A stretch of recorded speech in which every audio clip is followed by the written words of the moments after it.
భారత వాతావరణ శాఖ ఐఎండీ వాతావరణం సంబంధించి లేటెస్ట్ అప్డేట్ ఇచ్చింది. దాని ప్రకారం చూస్తే ఉత్తరప్రదేశ్, రాజస్థాన్, జార్ఖండ్ ఈ 3 చోట్ల 3 తుఫాన్లు ఉన్నాయి. అలాగే ఈ కేరళ దగ్గర మనకి ఒక ద్రోణి ఉంది. అక్కడి నుంచి బలమైన గాలులు తెలుగు రాష్ట్రాల్లోకి వస్తున్నాయి.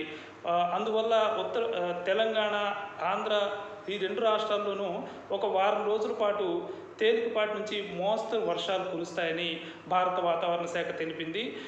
అదే సమయంలో మనకి గాలుల తీవ్రత కూడా కొంచెం ఒక గంటకు 20 నుంచి 25 కిలోమీటర్ల వేగంతో గాలులు వస్తూ ఉంటాయి. అట్లాగే మేఘాలు, ఈ ద్రోణి అనేది ఈ వారం పాటు కంటిన్యూ అయ్యే అవకాశం ఉంది.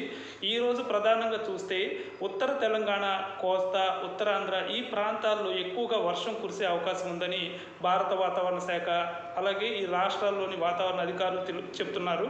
అందువల్ల ఈరోజు వీకెండ్లో టూర్లు వెళ్ళేవారు, అట్లాగే బయటకు పనుల మీద వెళ్ళేవారు కొంచెం వాతావరణం దృష్టిలో పెట్టుకుని జాగ్రత్తగా వెళ్ళాల్సిన అవసరం ఉంది. మరీ ముఖ్యంగా ఐఎండీ ఏం చెప్పిందంటే ఈ వారం రోజుల పాటు వర్షాలతో పాటు ఉరుములు, పిడుగులు కూడా పడే అవకాశం ఉంది అని చెప్పింది.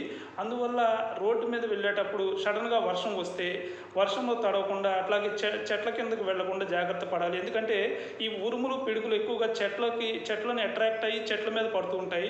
అందువల్ల అక్కడికి వెళ్లకుండా వర్షం వచ్చే సమయంలో కొంచెం జాగ్రత్తగా బిల్డింగుల కిందకు వెళ్ళి ఉండటం బెటరు. అట్లాగే టూర్లకు వెళ్ళేవాళ్ళు కూడా ఈ వాతావరణం దృష్టిలో పెట్టుకొని వెళ్ళడం మంచిది.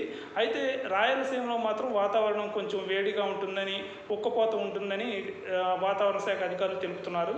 మొత్తంగా అయితే ఈరోజు కొంచెం కొన్ని టూర్లకు వెళ్ళే వరకు అయితే బాగానే ఉంటుంది, కానీ కొంచెం వర్షం వచ్చేటప్పుడు మాత్రం జాగ్రత్తగా ఉండాలని చెప్తున్నారు.